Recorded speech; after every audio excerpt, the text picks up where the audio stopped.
Okay, good afternoon. My name is Jeff Dai. I'm from China. I'm a professional astrophotographer and also a member of Dark Sky Beijing chapter. Okay, at the beginning, so I'd like to share you a video. I work for the International Dark Sky Week.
Okay, Steve is focused on the deep sky astrophotography, but for me, I do the landscape astrophotography, or we call it a nightscape. It's combining the earth and sky together. So for this video, it's captured from around the world, including United States, Germany, Iran, Russia, Nepal, Thailand, Laos, China, and even you can see a view from a small island in South Pacific Ocean.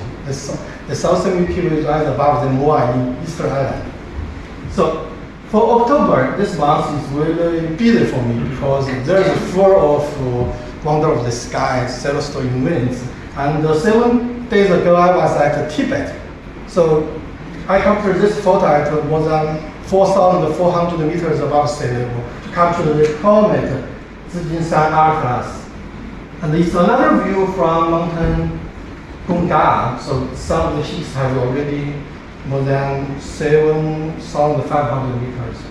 And as you say, it's really bright because it's nearly the full moon night. So during the day, I also capture the full moon rise above the sea of clouds. And this is the biggest moon in this year.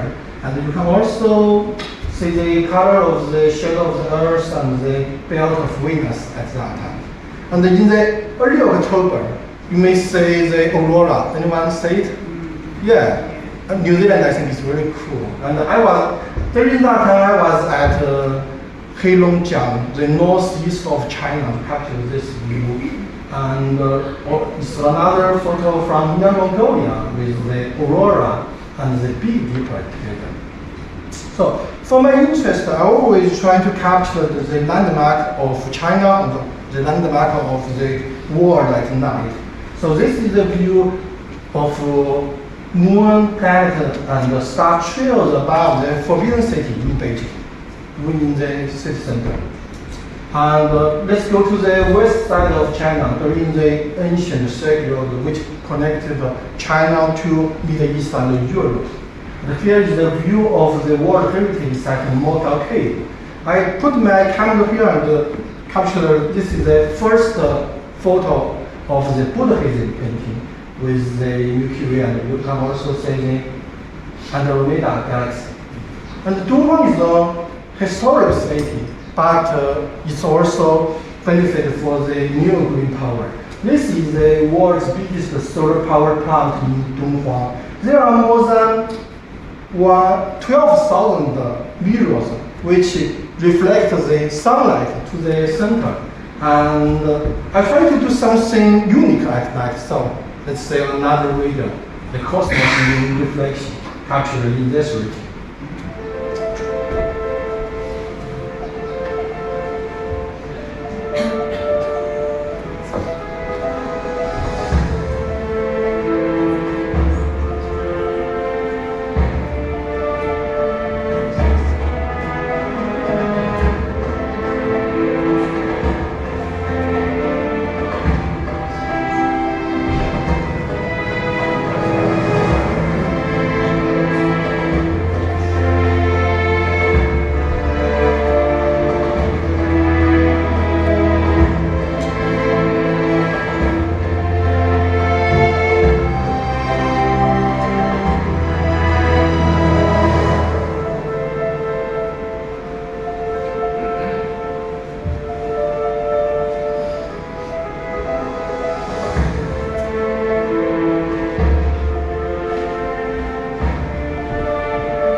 rather naked.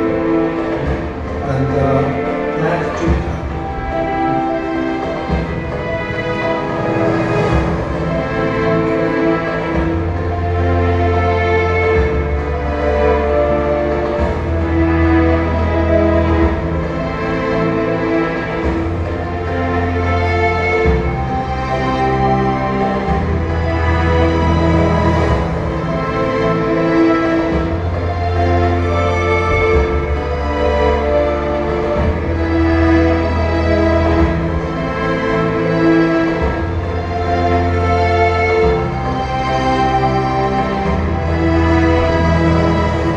Standing in front of this giant mirror is very awesome because you cannot think that it's real or unreal.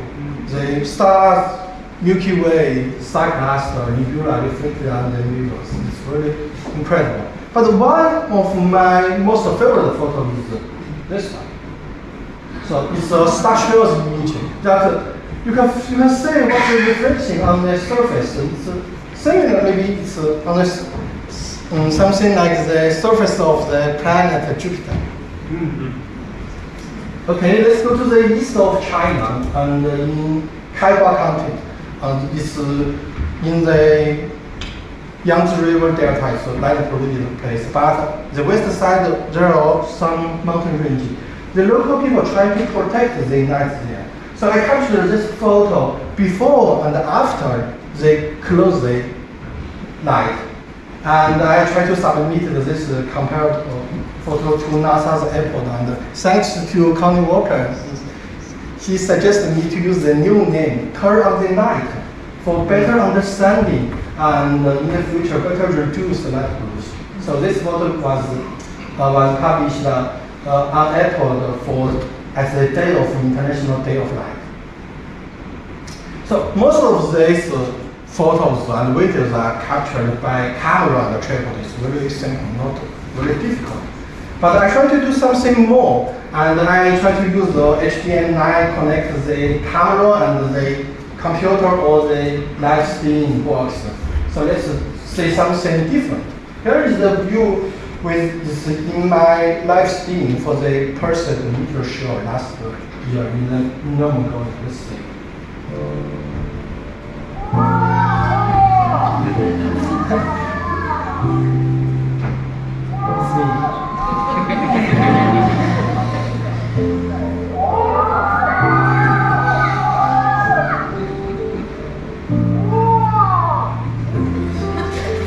This is about the wow moment. So all of these are highlights during the live stream. So it's really popular in the social media of China. And, some of the followers watch our live more than 8 hours more than night. Because the person meets story is pretty, it's beautiful. Okay, so this is some new technology we use in landscape astrophotography. It's captured by video, not the time lapse, not the photo. I use more than ISO 100,000. So it's very crazy with a very fast lens to capture the view similar to our naked eye. So the people follow us to see the wonder of the sky through the light. Here is another example that I do in last September for the harvest moon, because this is the day for the Chinese, the traditional Mid-Autumn Festival. The Chinese people eat moon cakes and enjoy the moonlight. So here is the view with the moon rise above the Tianshan Mountain in Xinjiang.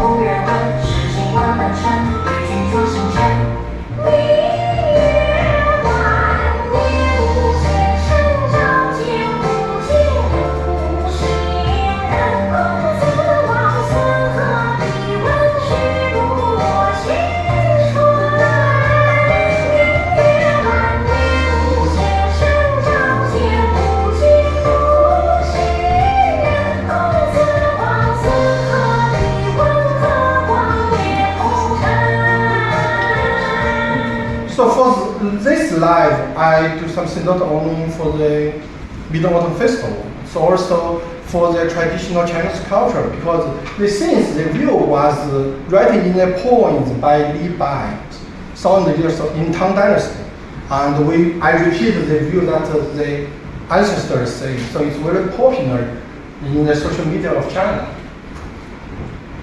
And I also trying to do a lot of adventures and share it on the social media and the live. So for this one is in mountain home that we trying to see the canopus, the second bright star. But it's here is very easy to in Southern Hemisphere, but in China it's difficult. We can only see it in the Yangtze River, 35 degree south, 35 degree north. And here I go to the mountain home and to see the canopus with the people together. But they are on the line. And because the canopus is called the old man star, so when you see it, it's symbolizes the long life, healthy, and the world of peace. So people follow our line to check a lot of wonders. And I do not do it not only on my social media, but also have a lot of collaborations with many Chinese mainstream media, such as People's Daily, the China Central Television, and the Xinhua News Agency. Each of them can reach millions of views on the social media. And I also have some collaborations with Astronomers Without Borders, such as this one for Personal Meteor Show, and also Dark Sky International during the International Dark Sky Week for the live meteor show live. So for these activities, it's really good for the people and a lot of good feedbacks. So some of them is in Chinese, but most of them tell us that, oh, it's the first time for them to see the meteor show. They're trying to do it by themselves. But they want to go to the place that I do it. So I try to think what's the limitation of the public. So I think the wonder of the sky is the public, but is the public interest. But most of the people are limited by the time. They are busy. They don't have a lot of time at night, and they are limited by the place as they are living in the light polluted area. And of course the weather, yes, such as yesterday. And sometimes for the information they don't know when and how to see the meteor show. But with the live stream, you can do it, you can share it. And I think for most of dark sky places, you have every good conditions. And if you buy a good camera and a computer, you can do the live on the social media. And people will follow you, because it's hard for the people in the city to see it, but with the live stream, they can share it. And another topic is about smartphone astrophotography. So in the beginning, we say the live, and then we can say every people can join astrophotography. Let's say some of the photos I captured by smartphone. Okay, here is the Milky Way arc from Namibia, and the total solar eclipse at Chile, Atacama Desert. And here is the view of the Jimmy meteor show and the Milky Way. All of these images are only by the smartphone. You don't need a professional full-frame camera. You just need to use your phone in your pocket. It's very easy. But you need to fix your smartphone on a tripod and do some settings such as ISO 3200 or 6000, or use the exposure time 15 or 30 seconds. You can capture this view. It's not hard and it's very easy. And last year, the IAU and Astronomers Without Borders have an astrophotography workshop. If you can search this key point, there's a guidelines about it, how to take the photo, how to make the plan, when and where to go, and how to capture the moon, how to capture the Milky Way arc, how to do the panorama. There's a lot of detail. And some of the specialists also have shared their work, and it's published online. You can see the details of the workshop. And in the end, I'm trying to say something that I do is for the future. So all sky camera system. So in the beginning, 10 years ago, I take photos only 1 or 2 cameras. And now this time I go to New Zealand, I take 7 cameras. And the six triple, it's very, very heavy. And this is one what I do. I use 4 cameras working together. They are taking photos at the same time and with the sensitivity. So there is one of the view that I use the 4 cameras to do the panorama canvas. Okay. Sorry. Oh, sorry. Just help me a second. So for this panorama work, I try to do something that for the virtual reality system. So if you have a virtual reality glass, you can see it easily and see it depending on what you like. This side, this direction, everywhere. So it's very interesting for the new and the next astrophotography available. And here is how I work in Iceland.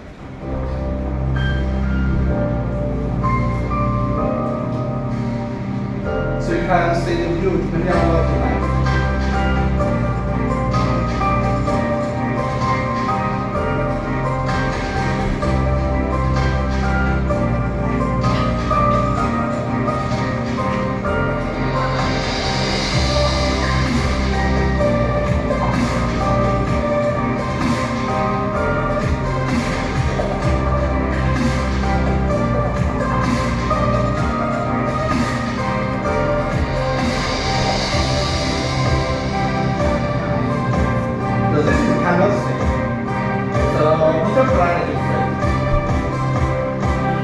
Okay, so for this system, I do it not only for the virtual reality, it's also for the planetary use.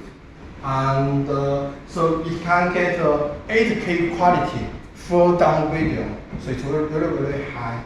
And but my next plan is to capture this 360 virtual reality view around the world at night, especially for some dark sky places.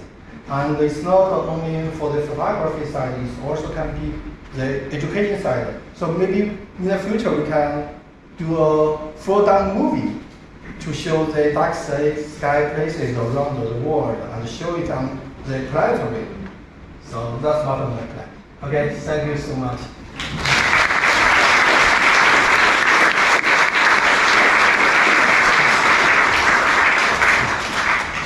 Thank you, Jeff. Time for probably one question. Ruskin. Thank you, Jeff. Always love your photos. It's fantastic to travel with you in China as well. Mm-hmm. I was at a workshop about a year and a half ago about Tefreshi, one of the other great astrophotographers put on it. There was a woman who joined from New York City who came to participate in this, and she was very disappointed because she had been seeing these wonderful photos of colours in the night sky, and she went out of Quebec and asked, where are all the colours? So how do you think we should be communicating this disconnect between the colours that you can see in these incredible photos that we can take now and the actual experience when you go out? Yeah, so Quebec is the world night colleges, and for the team member, we always follow to get the natural color of the night sky. So most of the view, especially without only moonlight, you can see it is beyond our naked eye. We cannot see the really beautiful colors. But sometimes when you stay at a long time in the darkness, you can see the color of the liquid, but not as this one. But I think that for get a beautiful photo, we need a long-time exposure, and the long-term exposure collect very good colors. And I think it's also similar to the deep sky object. You don't see it, but you need to respect their scientific law to show the natural looking of the night sky. But it's also balanced, both the scientific side, but also the art side, to find a better achievement. Thank you very much, Jeff.